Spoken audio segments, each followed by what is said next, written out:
Salut à tous! Aujourd'hui, je vais vous reparler de l'affaire des poupées sexuelles vendues par Amazon et qu'ils ont fini par retirer grâce à l'alerte qui avait été donnée par l'association Wanted Pedo.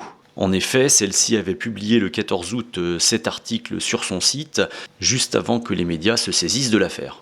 Au passage, notez bien que cette association est la seule parmi les associations qui sont supposées défendre les enfants à relayer mes vidéos qui dénoncent l'apologie de la pédophilie qui a été faite dans les années 70-80 par des personnalités dont certaines sévissent encore dans certains milieux artistico-politico-médiatiques.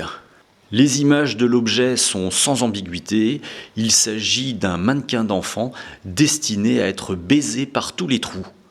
Et quand je dis ça, j'exagère pas du tout. Voilà ce qui était marqué sur le site d'Amazon. Poupée de sexe réaliste pour hommes, masturbation orale, anale, vaginale, 3 ouvertures avec squelette en métal, poupée d'amour pour adultes. Alors bien entendu, aucun média ni aucun politique n'a parlé ni remercié cette association lanceur d'alerte, Wanted Pedo. Mais pire que ça, et c'est une exclusivité de la chaîne qui pique, merci Maxime, ce message envoyé à OVH, donc l'hébergeur de Wanted Pedo, par l'Office central de lutte contre la criminalité liée aux technologies de l'information et de la communication, le 17 août, donc 3 jours après la publication de l'article par Wanted Pedo. Donc je vous lis l'extrait de ce mail. L'Office central de a constaté la présence d'un contenu qui contrevient aux dispositions de l'article 227-23 du Code pénal, représentation de mineurs présentant un caractère pornographique. Non, vous rêvez pas, le ministère de l'Intérieur a réussi à faire bloquer la totalité du site de l'association Wanted Pedo pendant une demi-journée, parce que celle-ci a osé illustrer son article accusateur avec les photos publiées depuis des années par Amazon. Donc une multinationale qui expose ses photos depuis des années n'est absolument pas inquiétée par le ministère de l'Intérieur, mais alors dès qu'il s'agit d'une association qui combat la pédophilie, elle se fait censurer au bout de 2 jours. Eh ben bienvenue à Pédoland les enfants!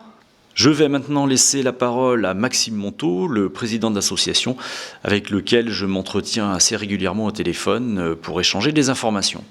Les sites pédophiles, il y en a près de 400 000 hébergés en France sur des serveurs avec un nom, un numéro de téléphone, une carte bancaire, tout ça, c'est très facile de remonter à eux. Pour pouvoir, je le répète, derrière chaque site pédophile, il y a un vrai enfant. On ne parle pas de poupée, messieurs les policiers.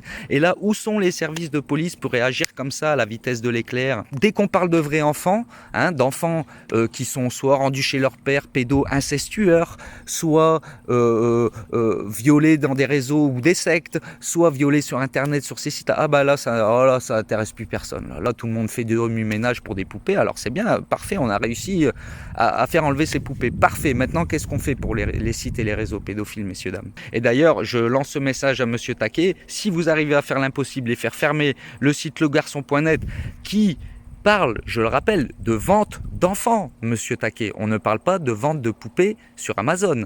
On vous parle sur ce site. On a toutes les preuves, contactez-nous, nous sommes disponibles. Il parle de vente d'enfants. Qu'est-ce qu'on fait? C'est pas grave ça? Les poupées Amazon, oui. La vraie vente d'enfants sur des sites pédophiles? Pour finir, n'oubliez pas de liker cette vidéo, de la partager, d'y laisser des commentaires, de vous abonner à ma chaîne et de me soutenir financièrement sur mon compte Tipeee. Sur ce, je vous souhaite une bonne journée.